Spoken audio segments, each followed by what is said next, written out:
For a long time, I was a fan of universal basic income. And the logic I had was that, I always hear politicians talking about, let's create jobs for people. That's what we need is jobs, more jobs, and as if that's what's going to solve the economic problem. So the government is supposed to lend money to a bank who can then lend money to a corporation who will then build a factory in order for people to have jobs.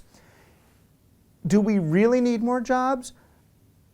In California, they're tearing down houses as we speak because the houses are in foreclosure and they want to keep market values high. The U.S. Department of Agriculture burns food every week in order to keep the prices of that food high, even though there's people who are starving and people who need homes. We can't just let people have those homes. Why? Because they don't have jobs. So now we're supposed to create jobs for people to make useless stuff for other people to buy, and plastic crap that we're going to throw away or stick in storage units or end up in landfill, just so those people can have jobs so that we can justify letting them participate in the abundance. And that's kind of ass backwards. So I thought, well, shoot, rather than creating useless jobs, what if we just let people have the stuff that's in abundance? Just let people have the houses. What's the problem with this? And UBI kind of goes along that lines of, well, if we have more than enough stuff, if we don't need everybody working all the time, then why don't we just let people have income, or at least go to a 4-day work week, or a 3-day work week, or a 2-day work week? Or if work is the thing that's scarce, then why don't we meet that out and say, okay, we've got these 10 days that you're allowed to work this year, so come on to the farm and do that work, and then you'll have to find something else for you to do the rest of the time. But in reality, it's not like that. If we were really that efficient, then we wouldn't be destroying the planet with pollution.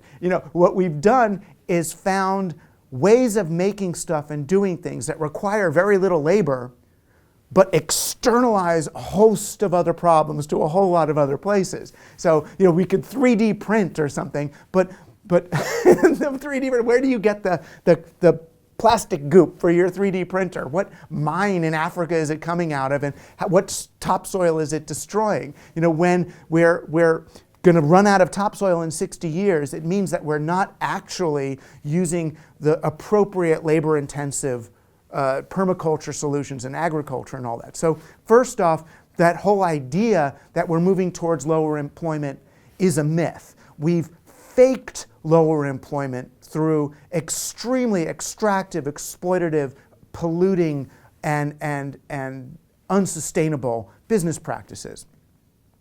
And second, I was giving a talk at Uber, and I was talking to them about the problems with their business model and how they're putting all these drivers out of work, and here they are, these freelancers working for the company, basically training the algorithms that will be replacing them, without any profit participation in the end game company. And one of the guys got up and basically quoted back to me a passage from my own book, Throwing Rocks at the Google Bus, where he said, well, what about universal basic income? And when I heard it coming out of their mouths, I realized, oh, so universal basic income isn't just a way to help people have the money they need to survive and have time to innovate and come up with other solutions. It's becoming an excuse for companies like Uber to not pay a living wage to their workers. So what's the idea? Oh, we'll get the government to print more money to give it to workers for them to spend with us. So what really happens? What is universal basic income? It's just a way of perpetuating our roles as consumers at the bottom of the pyramid, not as owners. If we're going to go to anything, I would say, what about universal basic assets? What about actual participation? What if the workers owned the means of production? So you don't just give them a handout so that the money ends up in the same corporate coffers and going into the same shares. That's not the point. What universal basic income does, if you look at the whole model, is allows the people who own the lion's share of our world to own more and more of it. We just print more money and more of it goes up to the top. That's not the way to get long-term equity. Sure, Social Security, welfare, the dole, all those things are fine for those in need, but it's not a great long-term economic strategy. It's really just a band-aid on extractive corporate capitalism. How do we get to extract more? We'll just print more cash for us to extract.